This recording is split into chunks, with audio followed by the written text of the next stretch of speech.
Ladies and gentlemen, welcome back. We're going to get into game number 1 here of the first quarterfinal broadcast on the English stream. We have FRAER versus Kas. It's going to be a Protoss versus a Terran player. And the map is going to be on Entombed Valley. So both of these guys, of course, making it safely out of the round of 16. FRAER, I believe, beat Evener, and Kas 2-0'd Killer, who's an extremely strong Zerg. Really, really good player. And our Chilean representative as well. Just unbelievably solid playstyle coming out of Kas. We'll see if he can translate that really solid TVZ play into his play as well against a Protoss player. Had a little bit of a delay, unfortunately, due to one of our lovely admins needing to restart their computer, but everything seems to be all right now. Also, if you're wondering what's happening with the other game, Star Eagle versus Vortex is now being played live on the Italian stream. So do head over to vasacast.com/invitational and see if you can get on that if you fancy watching Vortex play. Or if you fancy watching Star Eagle play, of course, the Italian managing to make it through.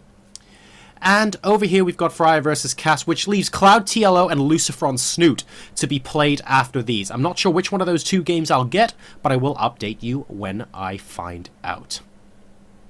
So everything seems to be loading up quite nicely here. I might be stalling for a little bit of time as the game loads, but we should more or less be on the way in a second or two. So why don't we go ahead and hop straight in, and when the game loads, we'll get going.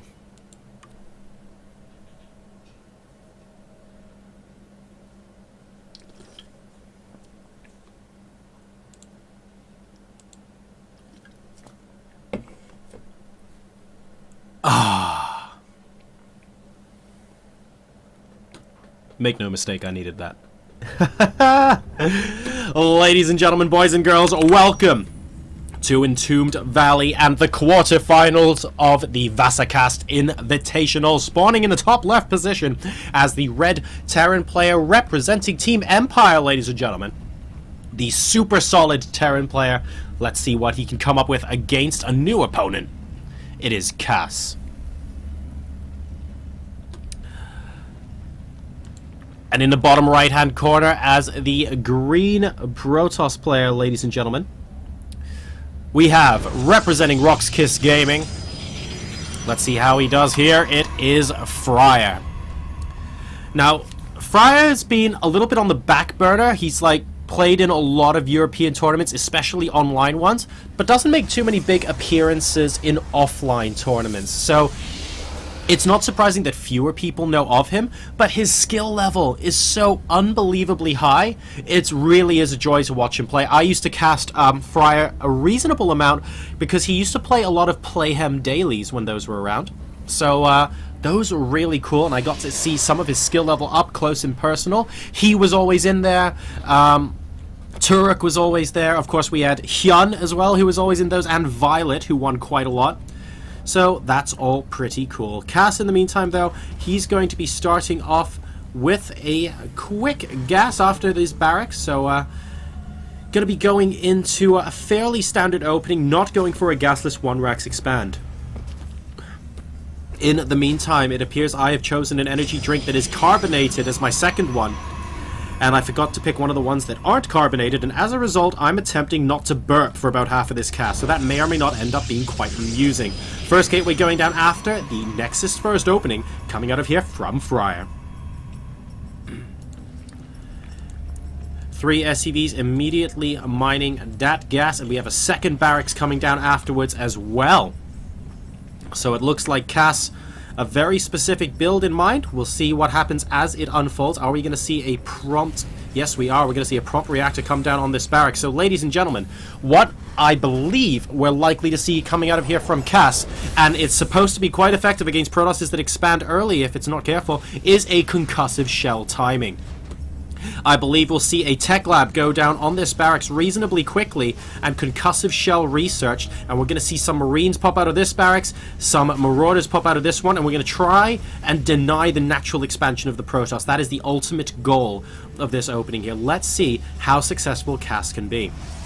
the SCV Scout does actually confirm that the Nexus was put down first, so that's going to be useful for Cass to know, especially since those gateway units are potentially delayed, since the Nexus obviously went down before the gateway did. So that's going to be reasonably good news for him. He's now starting to pump Marines. He's getting his second gas up now as well. And here we go. The barracks is completing. Are we going to see concussive shell? We'll find out in just a moment. And no, we're actually going for stim first, so it isn't a conk timing. He instead is going to be going something subtly different. It does look like a concussive shell timing, though. He has to be very careful. That probe actually going down also saw that the tech lab was researching something. So FRAER needs to be very, very careful about this natural right now. He's going to try and put up as many... And there you go, that's why 4 gateways have been added, because he knows how powerful potential early game timings against a fast expanding Protoss can be. So he immediately goes all the way up to 4 gateways, no messing about, getting the maximum number of units out he possibly can. However, Cass is playing super conservative at the moment. He's actually just using that second gas to go straight up to medevacs. So he isn't going for a massive amount with concussive shell. He's just going to be pressuring with a number of Marines right now to see what damage he can get done. He's got stim on the way. The factory's coming down. He will be able to put the starport down after that as well. And he's going to be able to go into, transition into a fairly chilled out game. Now, in the meantime, FRAER has put down more gateways than he otherwise would have liked to. Is chrono boosting a warp gate like there's no tomorrow, when otherwise he would have liked to be chrono boosting some probes. And he's going to be worried sick about defending his front ramp right now. So he's going to be moving out, just trying to gauge where or if an attack is incoming with these Stalkers. He might get all the way to the middle. Needs to be careful he doesn't get them picked off by the Marines, though. He just wants them as an early warning mechanism. And he's getting a little bit anxious right now. He wants to make sure that an attack isn't incoming. He's going around the side to check if there's additional Raxes maybe being proxied, or if an attack is going around the central watchtower. And here come the 2 Stalkers in the middle to see if the attack is coming. Trying to bait out some fire from the watchtower, but he doesn't actually know if anything is there just yet, I think. But very, very tense times. A lot of sentries going down for him as well, and still on 4 gateways. The current worker count is 26 to 34 in favor of FRAER. So, actually, we're not going straight up to the start, but we're actually going straight into tank production here from Cass. So he is going to be just going tank, medevac, bust down the front door as quickly as he can. Maybe going with... Oh, and here we go. The probe actually sees the tank as well, and he's going, what's going on here? Scouts the expansion, sees there's no expansion, knows now that Cass is absolutely going for it. This is a 1-base all-in from. We can see the SCV train popping along as well. Choo-choo, guys. Here we go on Entombed Valley.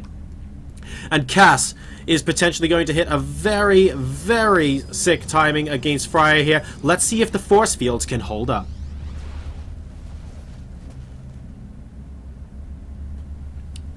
Alright, here we go. Actually, FRAER trying to engage out into the middle of the map here. A little bit surprising. Cass on 62 supply, FRAER on 69. We have the siege tank already out.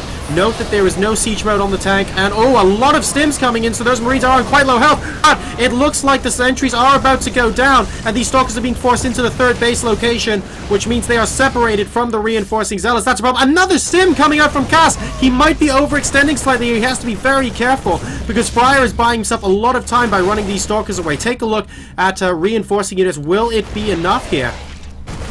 And oh my goodness. So he's bought himself a fair chunk of time. We have additional units coming out here, but FRAER is continuing to warp in reinforcements at home. And here come 4 Zealots. They're actually going to try and run past and go up the ramp. I like this decision. FRAER needs to have his army together at the moment. And these Stalkers are going to buy more time. Nice pick off of the medevac, which means if Cass overstims, it's going to hurt him that much more. FRAER now going to be backing down. He is still on 2 base versus the 1 base of Cass. The number of workers is currently 35 to 21.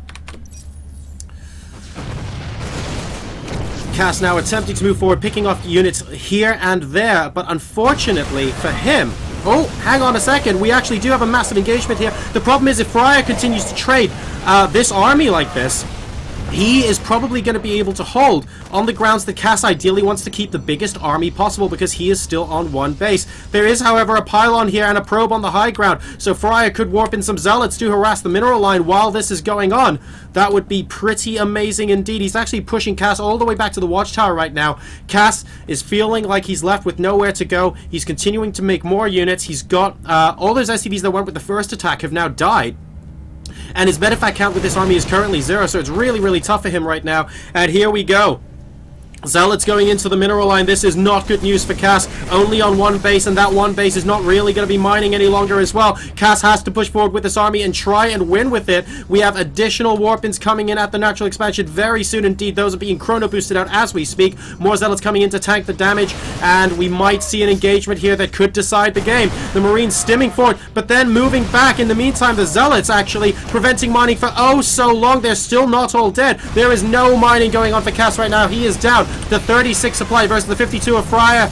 And will FRAER be able to hold? I think he will. The more Kas wakes, the more warpins FRAER has, and he's up to 6 gateways now. Unfortunately, there is no more window of opportunity here for Kas. And still, more warpins are coming in, so this is potentially catastrophic. 2 more Zealots coming into the mineral line, and we're actually going to be moving out. Very nice pickup of a siege hack there in the middle of the map. GG comes out from Kas, and FRAER wins game number 1.